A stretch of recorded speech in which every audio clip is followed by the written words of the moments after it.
வெற்றி துரைசாமி சம்பவம், பாக்யராஜ் ஞாபகப்படுத்திய அந்த அரக்கன் சம்பவம் இப்படியும் நடக்குமா? இன்றைய காலகட்டத்தில் அனைத்தையும் விட பணம் ஒரு முக்கிய பங்கை ஆற்றி வருகிறது.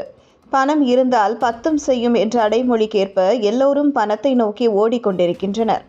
அது அவர்களுடைய தவறு என்று முற்றிலும் கூற முடியாது என்றாலும் சிலர் தனது ஆசையை பெருக்கிக் கொண்டு பணத்தின் மீதான மோகத்தையும் வளர்த்து கொண்டே வருகின்றனர். ஒரு சிலரோ தன் குடும்பத்தை வழிநடத்துவதற்கும், குழந்தைகளின் படிப்பு செலவுக்கும், திருமண செலவுக்கும், தன் எதிர்காலத்திற்கும் குறிப்பிட்ட அளவு தொகையை தன் உழைப்பால் சேமித்து வருகின்றனர். ஆனால் மற்ற சிலரோ எந்த ஒரு உழைப்பும் போடாமல், எளிதில் கஷ்டப்படாமல் பணம் நம்மை வந்து சேர வேண்டும் என திருட்டு, கொலை, கடத்தல், வழிப்பறி என பல குறுக்கு வழிகளை கையாளுகின்றனர்.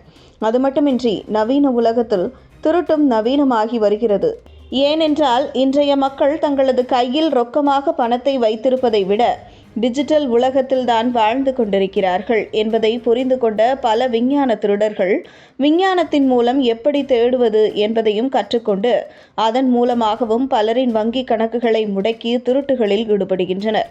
இப்படி ஒவ்வொரு விதமான திருட்டுகள் ஆங்காங்கே நடைபெற்று கொண்டிருக்கும் நிலையில் புது விதமான ஒரு திருட்டை இவ்வளவு நாளாக ஒரு வாலிபர் அரங்கேற்றி வந்துள்ள செய்தி தமிழகம் முழுவதும் பரபரப்பை ஏற்படுத்தியுள்ளது. அதுவும் அந்த திருட்டு குறித்து பிரபல தமிழ் திரையுலகின் இயக்குனரும் நடிகருமான பாக்யராஜ் கூறியிருக்கும் வீடியோவும் தற்போது இணையத்தில் வைரலாகியுள்ளது. அதில் மேட்டுப்பாளையத்தில் இருந்து ஒரு 10-15 கிலோமீட்டரில் பத்ரகாளி அம்மன் கோவில் என்ற ஒரு பிரபலமான கோவில் இருக்கும். அந்த கோவில், அதன் சுற்றுவட்டார பகுதிகள் அனைத்தும் நாங்கள் படப்பிடிப்பு எடுக்கும் இடங்கள்.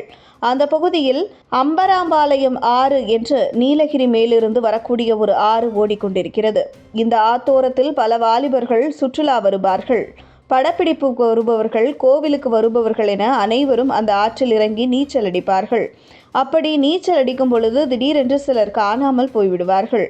பிறகு பார்த்தால் இப்பகுதியில் சுழலில் சிக்கி தண்ணீர் உள்ளே இழுத்து கொண்டு சென்று பாறைக்கு நடுவே சிக்க வைத்து மரணத்தை ஏற்படுத்திவிடும் என்று கூறுவார்கள்.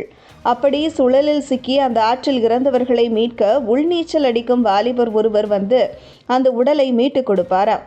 ஆனால் அப்படி மீட்கப்படுவதற்கு ஒரு குறிப்பிட்ட தொகையை தர வேண்டும் என்றும் கேட்டுக்கொள்வாராம். அந்த தொகையானது ஆளுக்கு ஏற்றாற்போல் மாறும் என்றும் அப்பகுதி மக்கள் கூறுகின்றனர். தொகை நிர்ணயிக்கப்பட்ட பிறகு அந்த ஆற்றில் அங்கு இங்கு தேடி பிறகு உடலை மீட்டு கொடுப்பார் அந்த வாலிபன். ஆனால் பிறகுதான் எங்களுக்கு தெரியும், இந்த வாலிபனை உள்நீச்சல் அதிக நேரம் மூச்சு பிடித்து நீச்சல் அடிக்கும் திறமையை பயன்படுத்தி அப்பகுதியில் தனித்து விடப்பட்டவர்களை கவனித்து யாரும் பார்த்திராத சமயத்தில் அவர்களின் காலை இழுத்து பிடித்து தண்ணீருக்குள் மூழ்கடிக்க வைத்து பாறைக்குள் சிக்க வைத்து மரணத்தை ஏற்படுத்தி விடுகிறானாம்.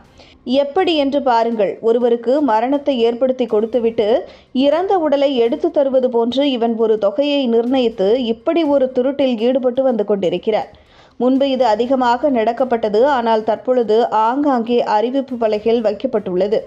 இருப்பினும் இந்த பகுதிக்கு நீங்கள் செல்வதாக இருந்தால் மிகவும் கவனமாகவும் பாதுகாப்பாகவும் இருக்க வேண்டும் என கூறிக்கொள்கிறேன் என்று பாக்யராஜ் கூறியிருந்தார்.